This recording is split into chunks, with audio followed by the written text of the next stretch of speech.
Hello. My goodness, Hello, Eilish, Sean. how are you? Thank You are God most welcome. you're here. I didn't know whether you'd be here or not. How To are Millstreet Museum. Absolutely wonderful. And you see who we have here to welcome you. This is the Apple Teddy Bear, ready to say welcome in style to the wonderful presenter supreme, Eilish. Thank you so much, Sean. So- This is absolutely fantastic. Wow. Well, I must introduce you to our assistant curators first of all. We have right over here, we have Ignata Randalter from Lithuania, and we have Tom, originally from London. Right. So you're we are very honoured that you're here in Millstreet Museum, and you've brought cameraman supreme William Fitzgerald also. Yes, Willie's fantastic. We're very busy here in Millstreet this morning. We decided to pop by and see this amazing place. Well, hopefully this will be the first of a number of visits, and I suppose today we'll just whet your appetite in relation to what we might have here in the museum. Sean, before you show me some of the stuff here, some of the fabulous stuff, do you want to tell us the history about this museum? Well, indeed, Eilish, we actually have, we're here since 1980, St. Patrick's Day in 1980. And the man that officially opened Millstreet Museum at that point was the late Pádraig O'Madine. And there he is, right up here. And Pádraig said to us, record today, its history tomorrow.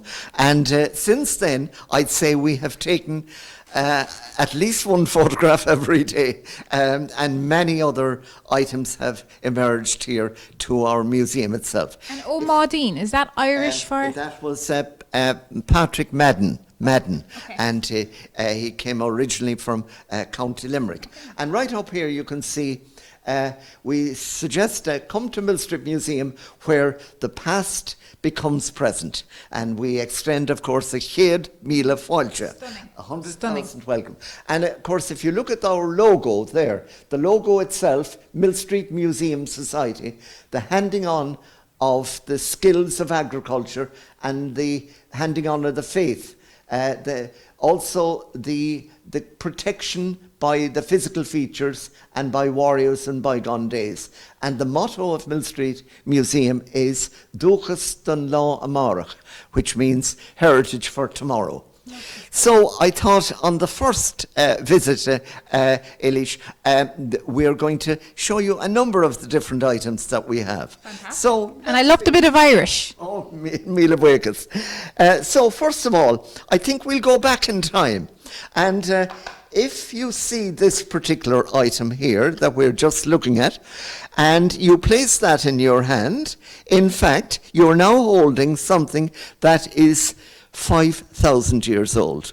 That is an axe head that was found by a local gentleman called John Kelleher, the late John Kelleher. When he was digging in his garden, he found this. 2 years later, they took it to the archaeological department of University College Cork, and they discovered it was 5,000 years old. It's not damaged because it was used for religious purposes. So there you go. Now, next item, which is hugely precious, and this is the man most associated with that. This was Major John Robson, and this man his family became great friends of the Cronin family in Knocknagree. And in fact, this is associated with Pádraig Pearse. And Pádraig Pearse had actually spoken in Millstreet at a huge gathering here at Station Road in Millstreet in 1915. And of course, we all know that in 1916 he was one of the signatories, and he was executed, Pádraig Pearse, at that point. But there were many other different famous personalities around that period, including Eamon de Valera. And when Eamon de Valera very bravely had to surrender in 1916, the person that actually accepted the belt was this man.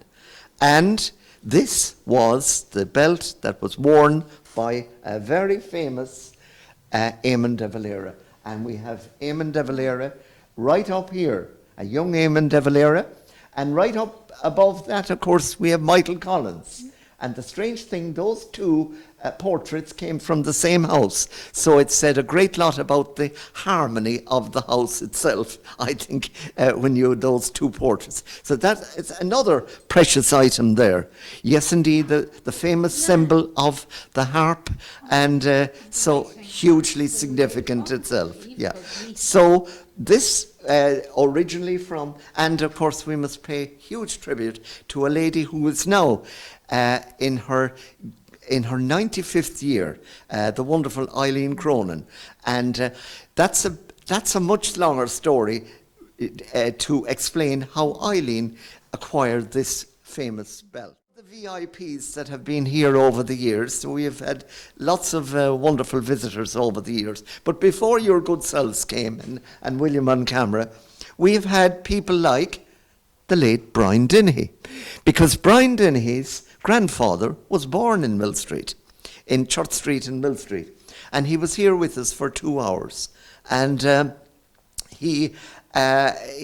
think he thoroughly enjoyed the actual visit here, and he invited us actually up to the Abbey Theatre in Dublin, where he was starring in The Iceman Cometh by Eugene O'Neill, and he met 14 of us in the bar afterwards, and one of the people he hadn't met here in Millstreet on his previous visit, he had never seen him before, and his name was Sean Cronin. He looked down at the end of the bar and says, "Goodness, you are so like my uncle in America." And he saw the family resemblance. It was astounding, absolutely astounding. Now, there are many other famous people have come to the area itself, including, in fact, we have had this man here, Padraig Pearse. Padraig Pearse was here in 1915 and addressed a huge group of people right down in Station Road in Millstreet. And he was... Where was he going, or what was... In fact, at that time, he had just given an address in Glasnevin Cemetery to O'Donovan Rossa at the graveside, and it was a keynote address. But as a result, he was almost on the run after that, so he had to be very careful. But he did have some sandwiches and tea before he left Millstreet in what was known as the Railway Hotel, which was called Howard's Hotel. It's now Corkery's Bar, and there's a plaque up to recognise that. So the famous Padraig Pearse, we are honoured that he actually visited Millstreet at that particular time. Right, some of the other items now. One of the people that has visited us here has been the former Taoiseach Enda Kenny, and Enda and myself were trained as teachers in 1968-70 in St. Patrick's Training College in Drumcondra. But when he was here as Taoiseach, he was here and he looked at the different items, but this was one that really impressed him.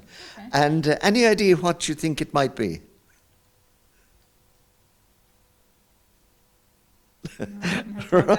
Well, this actually... I actually thought maybe it was going to do with a gun, but...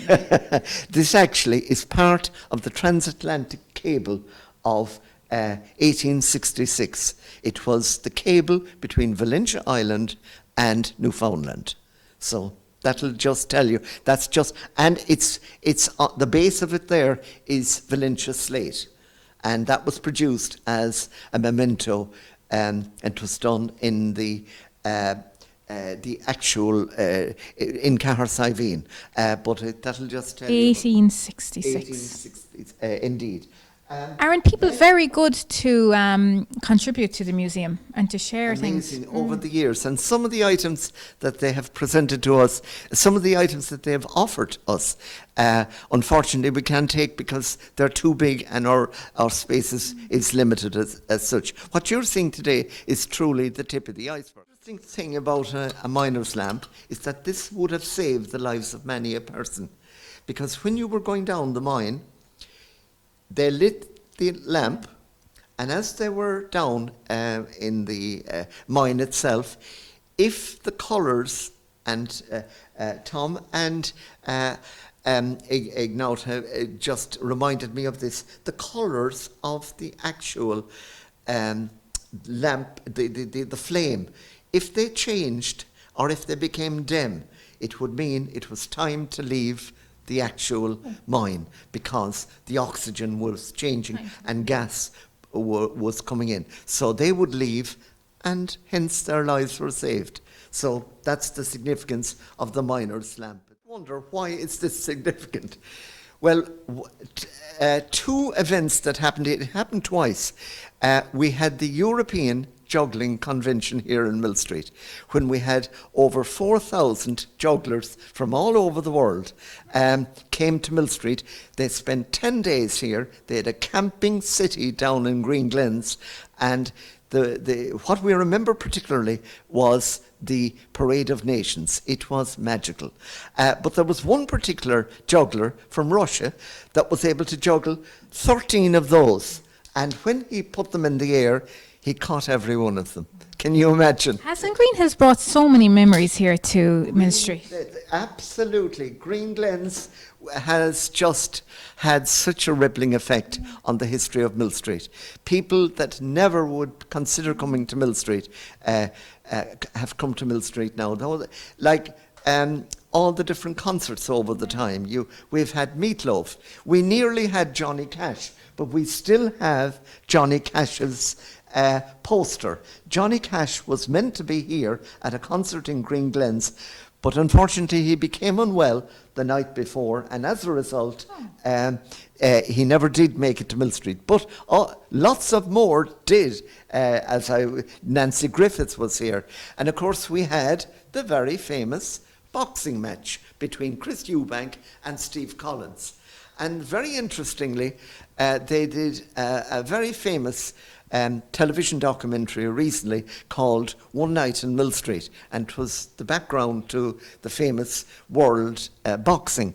And they used footage from videos that we had done in that era in the actual documentary itself. It was very valuable to have footage from that time. I know that you drove here this morning from beautiful West Cork, but we have an alternative way that if you have any problem with the car, we actually have another mode of transport, our Mobo horse. And watch this. There you go. The horse keeps going. And that was the very first mobile in Millstreet over the time. Because if you look at the name right below, the child sat on the actual horse, kept moving the actual pedals, and he or she was mobile at the time itself. So it's quite fascinating. That toy is from 1950. And again, it was given to us by Morris and Eva Walsh in London. And the strange thing is that the child that used to be on that walked in here about 7 years ago and straight away said, "Oh, Dobo," because he didn't call him Mobo, he called him Dobo. And he recalled straight away that was the toy that he used to use as a child. So it's quite astounding. But this particular amount of money there, €22,197.21, that was so kindly after an appeal to fund our the museum expenses and our website, millstreet.ie, we had hoped to get 5,000 to cover 1 year. But in fact, we now have covered 4 years. But that's the generosity. That's what keeps us going. And from everything you showed me here today and everything, I can see it's such a community. It's such a fabulous community down here in Millstreet. Yeah, well, I must say, community spirit is everything. And like, for example, coming up very shortly now, the Millstreet Busking Festival is about to start. Sean, so tell me, when people are obviously going to be watching this video and they're going to want to come and visit. So is it opened 5 days a week? Give us a little bit of the opening hours. Well, we are open 4 days a week from Tuesday to Friday from 10 a.m. until 3, and on Friday then it's just till 2:30. But you can also get in contact with us by emailing millstreetmuseum@gmail.com. millstreetmuseum@gmail.com. For school tours or something, it'd be fabulous. We can arrange appointments outside those hours. Okay. And because quite often people often visit us at an appointed time, and of course we have many people coming to trace routes, and it's quite fascinating. We had a family here during the week from Kansas, and they had, sometimes there's great research already been done and we can help them greatly, but other times they have very little research. And these people now, they were Dennehy's originally. Now, unfortunately, the Dennehy name in Millstreet is like the Murphy name in Ireland, and the most common surname in Ireland is Murphy. And but Dennehy's, there are lots of Dennehy's in Millstreet, including Brian Dennehy, as you know. And did they get some information? Well, we were able to. I always say to them, to those people, Eilish, that they are doing great honour to their ancestors by visiting the native area of their ancestors. They're paying great tribute to those people.